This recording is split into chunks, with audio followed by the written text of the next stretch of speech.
Salam, hörmətli və dəyərli izləyicilər. Bugün yenə biz 3 mövzuya, burada şəkildə də göründüyü kimi, xətt sxemdə göründüyü kimi 3 mövzuya toxunacağıq.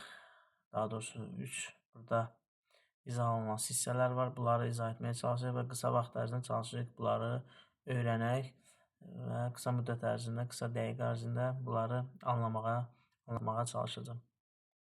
Birinci, litosfer təbəqəsində baş verən şaquli üfüqi hərəkətlər deməli adlanır tektonik proseslər.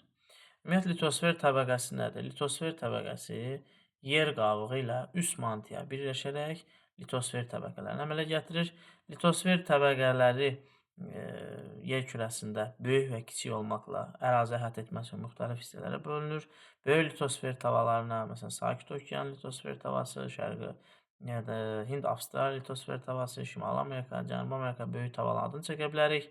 Kiçik tavalar isə Ərəbistan, sonra Naska, Kakos, Karib, kiçik litosfer tavalar misal göstərə bilərik ki, bunlar da üst mantiyanın üzərində sürüşürlər. Bunun sürüşməsinin səbəbi də deyək ki, mantiyada o qədər temperatur yüksək, təzyiq yüksəkdir ki, onları hərəkətə gətirir. Və bu tavaların hərəkəti üfüqi hərəkətlər sayılır. Üfüqi hərəkətlər zamanı tavalar bir-birinə toqquşa bilər, bir-birinə aralana bilər. Üfüqi hərəkətlər zamanı tavalar toqquşanda, yəni iki tava bir-biri ilə toqquşanda burada deyək ki, dağlar yarana bilər. Dağlar. Tavalar bir-birindən deyək ki, aralananda isə burada vulkan prosesi baş verir. Vulkan prosesi baş verir. Vulkan prosesi baş verir. Deməli, bu olur üfüqi hərəkət və bu hərəkət hələ davam edir və müxtəlif istiqamətlərdə daim toqquşma və aralanma baş verir. Sonra şaquli hərəkətlər isə hər hansı ərazidə ərazinin qalxıb enməsidir ki, üfüqi hərəkətlər antiklinal, sinklinal yaranır. Deməli, antiklinal və sinklinal. Qalxanlar olur antiklinal, bura olur sinklinal. Sinklinal. Sonra şaquli hərəkətlər isə bir ərazinin, hər hansı ərazinin çöküb və qalxmasına deyilir. Buna isə deməli Horst və Graben. Horst, Graben. Qalxma, Graben isə enmə. Bu şaquli hərəkətlərdir. Bunlar hər biri tektonik proses. Tektonik proseslər isə bəli, yerin litosfer tərəfindən baş verən üfüqi şaquli hərəkətlərdir. Bir yerdə cəmlə tektonik proseslər deyilir. Materik və bu proseslər zamanı materik çıxıntılar, okean çökəkləri yaranır ki, bu da iri relyef formalardır.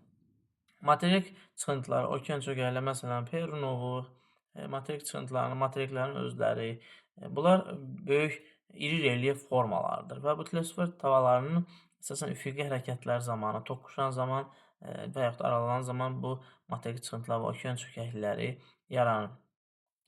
Sonra növbəti sıra dağlar, krater, vulkan kraterlər, onların çökəkləri. Bunlar isə morfostrukturdur.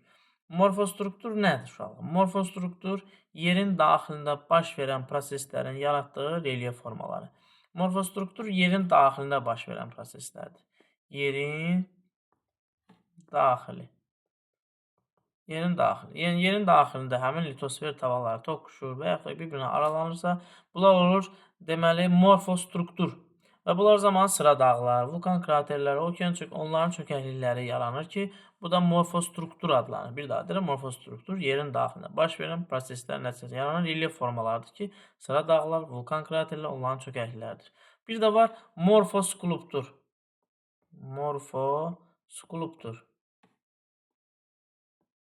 Morfoskulptur isə yerin xaricində baş verən proseslər nəticəsində relyef formaları. Məsələn, deyək ki, çayların dağıdıcı fəaliyyəti, buzlaqların dağıdıcı fəaliyyəti, məsələn, çayların dağıdıcı fəaliyyəti deyək ki, meandrlar və yaxud da ki, deyək ki, çayın yatağı, çay yatağı, sonra bunlar morfostrukturlar adlanır. Sonra yeraltı suların təsiri, deyək ki, Kars mağaraları, bunlar hamısı morfoskulpturlar sayılır və bunlar da yerin daxilində, xaricində baş verən, məsələn, günəşin təsiri, fiziki aşınma zamanı süxurların parçalanması, aşınması, bunlar hər biri morfoskulptur sayılır. Bir daha deyirəm, yerin, deyək ki, xaricində baş verən suyun, yağış sularının, qarın, sonra günəşin, küləyin, bunların təsiri ilə məsələn, küləyin təsiri ilə duyun barxanları yaranır. Bunlarla morfoskulptur adlanır. Bir daha deyirəm, yerin daxilində baş verən proseslər nəticəsində yaranan relyef forma morfostruktur. Yerin xaricində baş verən proseslər nəticəsində yerin xaricində olan elementlər deyək, xaricində baş verən proseslərin nəticəsində yaranan relyef formaları isə morfoskulpturlar adlanır. Deməli, biz bugün 3 termin və yaxud da ki, 3 istiqamət üzrə bir nəsə öyrənməyə çalışdıq.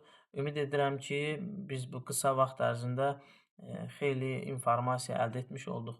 Təşəkkür edirəm.